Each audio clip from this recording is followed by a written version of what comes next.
చదువు రీత్యా హైదరాబాద్లో ప్రస్తుతం ఉద్యోగ రీత్యా హైదరాబాద్లో ఉంటున్నాను. సైనిక్పూరిలో నేను నివసిస్తున్నాను.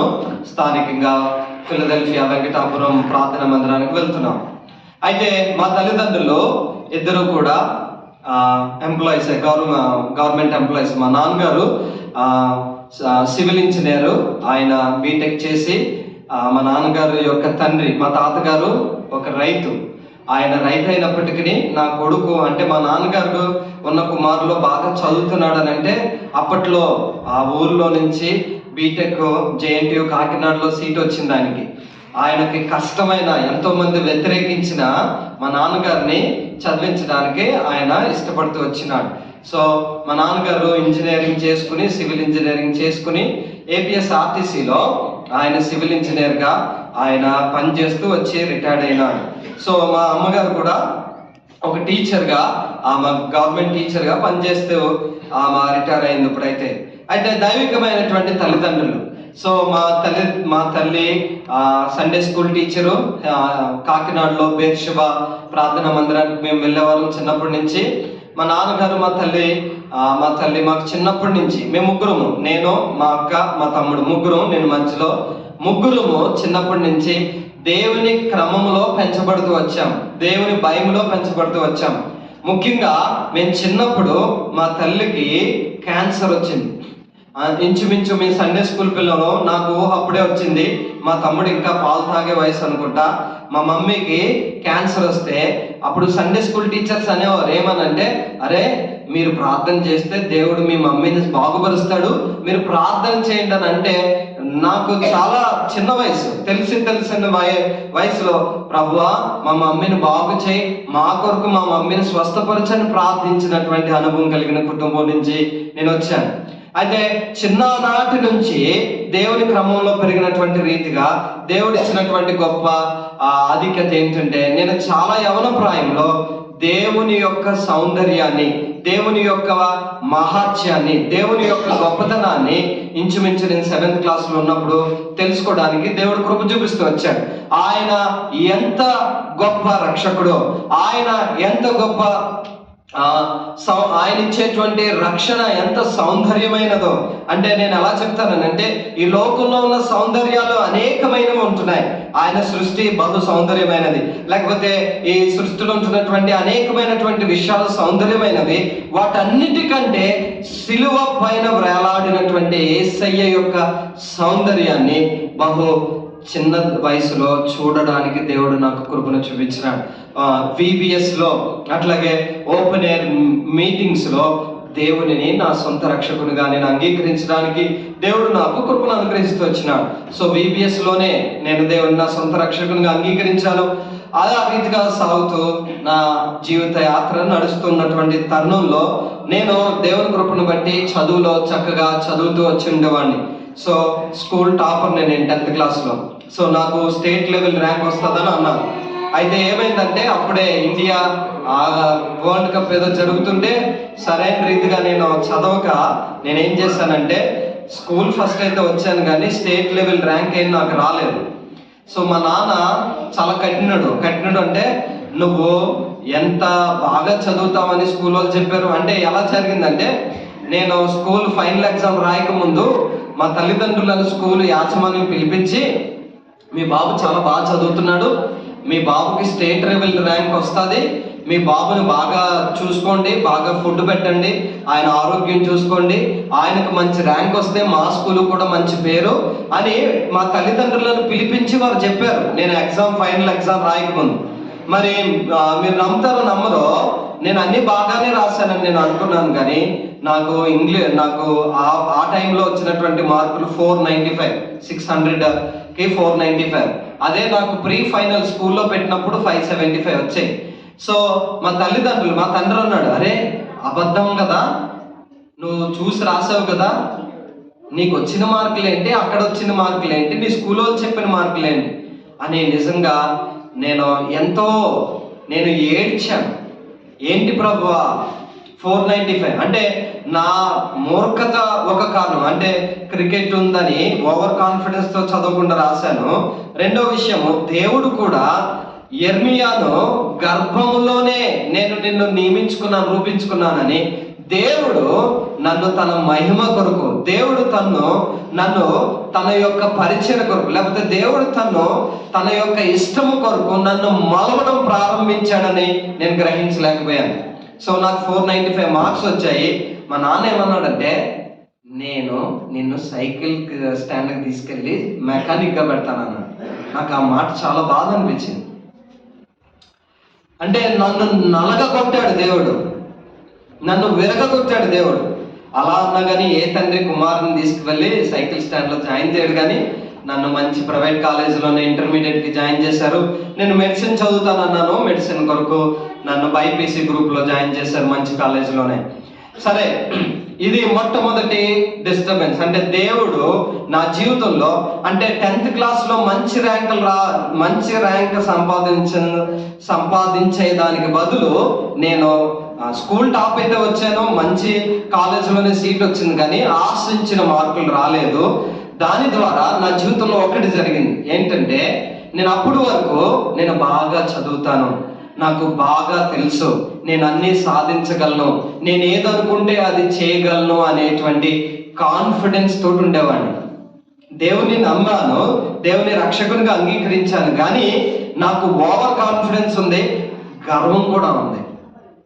దేవుడు మొట్టమొదటిసారి ఆ గర్వాన్ని కొట్టడానికి నన్ను 10th క్లాస్లో తన యొక్క రూపులోనికి మార్చడానికి ఇష్టపడి నా జీవితంలో అలౌ చేసింది. ఇప్పుడు నేను చెప్పగలను, ఆ రోజులైతే నిజంగా నాకు ఆయన ప్రణాళికలు, దేవుడు తను ప్రేమించే వారికి ఏది సిద్ధపరిచినో అవి కంటికి కనబడలేదంట, చెవికి వినబడలేదంట, మనిషి హృదయానికి గోచరం కాలేదు. ఆ రోజు నాకు తెలియదు, కానీ ఈరోజు నేను ప్రగాఢంగా చెప్పగలను. నేను అనుకుంటాను, ఒకవేళ నాకు మంచి మార్కులు వచ్చుంటే నేను ఇక్కడ నిలబడేవాడిని కాకపోండి ఉండొచ్చు, నేను లోకంలో ఉండేవాడినేమో.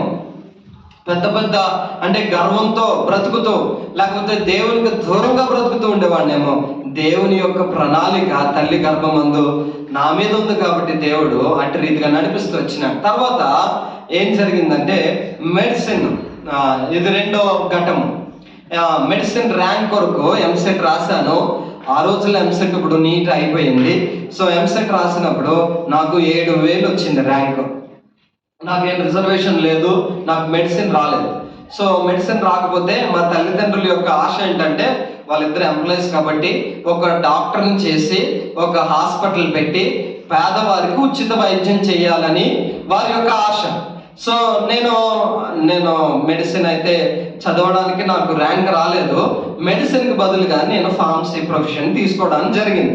సో అది రెండో ఘట్టం ఏంటంటే, నేను బాగా చదువుతున్నాను, బాగా ర్యాంక్ సంపాదిస్తానని అనుకుని తల్లిదండ్రుల యొక్క ఆశ ఏంటంటే, వాడిని దేవుని అంటే ఒక డాక్టర్గా చేసి సేవ చేసి వాడిని అనేకులకు దేవుని పరిచర్య చేసేవాడిగా చేయాలని అనుకుంటే నాకు ఆశ ఉండేది. మా ఇంటి మీదనే రంగనయ్య మెడికల్ కాలేజ్ కాకినాడది ఉంటుంది, దాని మీదే రోజు కాలేజీకి వెళ్ళేవాడిని. ఎట్టి రీతిగా అయినా కానీ కాలేజీలో సీట్ కొట్టాలి అని నేను అనుకున్నాను, చదివాను, కష్టపడ్డాను, కానీ నాకు వచ్చిన ర్యాంక్కి నాకు మెడిసిన్ సీట్ రాలేదు. అయితే నేను ఫార్మసీ అంటే బి ఫార్మసీలో జాయిన్ అయ్యాను. నాకు వచ్చిన ర్యాంక్ బట్టి గుంటూరులో బి ఫార్మసీ జాయిన్ అయ్యాను. సో అప్పుడు నన్ను అన్నారు ఏంటంటే, మందుల షాప్ పెట్టుకునే చదువుతున్నాడు, ఏముందలే అని అనేవారు. యథార్థంగా చెప్తున్నాను ఈ మాటలు, నేనేం కల్పిత మాటలు చెప్పట్లేదు. అలాంటి నిందతో కూడినటువంటి జాబ్ ప్రొఫెషన్లోనికి నేను ప్రారంభించాను. నేనేం చెప్తున్నాను మళ్ళీ ఒకసారి జస్ట్ ఒక రీక్యాప్ కింద నా రక్షణ సాక్ష్యం నేను చెప్పాను. నా రక్షణ సాక్ష్యం అంటే ఏముంది, పాపి అయిన నన్ను పరిశుద్ధుడు పరమాత్ముడైనటువంటి ఆ ప్రభు ఎట్టి రీతిగా నన్ను ప్రేమించాడో ఆ సౌందర్యాన్ని నేను గ్రహించినప్పుడు నేను సంపూర్ణంగా ఆయనకు సమర్పించుకున్నాను. అదే నా రక్షణ సాక్ష్యం. అయితే అక్కడి నుంచి దేవుడు నన్ను తనకు ఇష్టమైన పాత్రగా, లేకపోతే తన ఉద్దేశాలు నెరవేర్చే వ్యక్తిగా ఎలా మలుస్తూ వచ్చాడు అనేది నేను మీకు చెప్పడానికి ప్రయత్నం చేస్తున్నాను. మొట్టమొదటిగా 10వ తరగతిలో జరిగింది. ఇప్పుడు రెండోది మెడిసిన్ సీటు కొరకు చేస్తున్నటువంటి ప్రయత్నంలో మెడిసిన్ రాకపోను నేను ఫార్మసీ ప్రొఫెషన్లోనికి వచ్చాను. సో ఫార్మసీ అయిపోయింది. తర్వాత ఫార్మసీలో నాకు బెస్ట్ స్టూడెంట్ అవార్డు వచ్చింది. తర్వాత నేను ఒక నేషనల్ ఎంట్రన్స్ ఎగ్జామ్ రాస్తే ఆల్ ఇండియా 118 ర్యాంక్ వచ్చింది. దానితోటి నేను ఫార్మసీ లేకపోతే ఎంఎస్ ఫార్మసీ నేను బాల్నగర్, హైదరాబాద్ బాల్నగర్లో నైపర్ అని ఒక సెంట్రల్ ఇన్స్టిట్యూట్ ఉంది, అందులో చదివాను. సో అందులో నాకు సీట్ వచ్చింది. సో అందులో సీట్ వచ్చిన తర్వాత ఆ చదువు అయిపోయిన తర్వాత నేను పిహెచ్డి చేశాను. ఆల్ ఇండియా 2nd ర్యాంక్ వచ్చింది నాకు. నేను అదే కళాశాలలో బాలనగర్లో ఉన్న నైపర్లో పిహెచ్డి చేశాను. సో పిహెచ్డి చేసినప్పుడు నాకు ఏమైందంటే యంగ్ సైంటిస్ట్ అవార్డు వచ్చింది. సో ప్రియమైన వాళ్ళలో నేను సమయం బట్టి కొంచెం ముందుకు వెళ్తున్నాను. నాకు young scientist award IIT Hyderabad director professor Uday Desai గారి చేతుల మీద నేను యంగ్ సైంటిస్ట్ అవార్డు పొందుకున్నాను. ఇక్కడ తలపు ఏంటంటే మా తల్లిదండ్రులు నేను కూడా ఒక డాక్టర్ అయ్యి ఈ లోకంలో దేవుని బిడ్డలుగా ఉంటూ అనేక మంది పేదవారికి లేకపోతే వైద్యం అందలేని వారికి ఉచిత వైద్యం చేద్దాం అనుకున్నది మా ఇష్టం, నా ఇష్టం. అయితే దేవుడు ఏం చేశాడంటే దానికి భిన్నంగా కాదు, నేను నిన్ను ఒక ఉద్దేశం కొరకు నియమించుకున్నానని దేవుడు నా జీవితంలో తన కార్యాలను ఒక రీతిగా చేస్తూ నిజంగా నేను ఇంచుమించు 26 సంవత్సరాలకి గవర్నమెంట్ వారు ఇచ్చేటువంటి యంగ్ సైంటిస్ట్ అవార్డు పొందుకోవడానికి దేవుడు నన్ను అర్హుడిగా చేస్తూ వచ్చాడు. ఏ రోజైతే నన్ను కొంతమంది హేళనగా మాట్లాడారో, ఎవరైతే నన్ను తక్కువగా చేసి చూశారో వారందరూ కూడా దేవుని గొప్ప నామమును హెచ్చించే రీతిగా దేవుడు నన్ను బిర్లా ఆడిటోరియంలో హైదరాబాద్లో ప్రొఫెసర్ ఉదయ్ దేశాయ్ గారి చేతుల మీదుగా అవార్డు పొందుకోవడానికి దేవుడు కృపను అనుగ్రహించారు. తర్వాత నా పిహెచ్డి సమయంలోనే భారతదేశం తరఫున నేను అమెరికాకు వెళ్ళి నా పిహెచ్డి ప్రాజెక్ట్ని ఒక కాన్ఫరెన్స్ లో ప్రజెంట్ చేయడానికి భారత ప్రభుత్వం department of science and technology DST అంటారు, ఆ ప్రభుత్వము డిఎస్టి డిపార్ట్మెంట్ వారు ఇచ్చినటువంటి ట్రావెల్ గ్రాంట్ అవార్డును బట్టి నేను మొట్టమొదటిసారి 2013లో అమెరికా దేశానికి చికాగోకు వెళ్ళి అక్కడ ఒక కాన్ఫరెన్స్ లో మాట్లాడడానికి దేవుడు కృపను చూపించాడు. మొట్టమొదటిసారి మా ఫ్యామిలీలో నుంచి అమెరికా వెళ్ళిన వ్యక్తిని నేనే. నేను చికాగో ఎయిర్పోర్ట్లో ఉన్నప్పుడు నా కంట్లో నుంచి నీళ్ళు ఆగలేదు. కాకినాడలో రాయుడిపాలెం అనేటువంటిది మా ఊరు.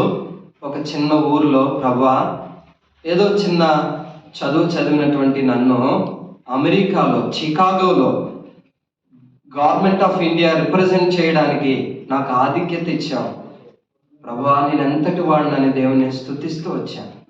ప్రియమైన వాళ్ళరా, సత్యం ఏంటంటే దేవుని కొరకు నిలబడితే దేవుడు మన జీవితంలో చేసే కార్యాలను విశ్వాసముతో, అబ్రహాము తన కుమారుని అప్పగించమన్నప్పుడు అబ్రహాము అరే నా కుమారుని అప్పగించమంటున్నాడు దేవుడు అని అబ్రహాము సాకులు వెతుక్కోలేదు, అబ్రహాము సందేహాలు వ్యక్తపరచలేదు.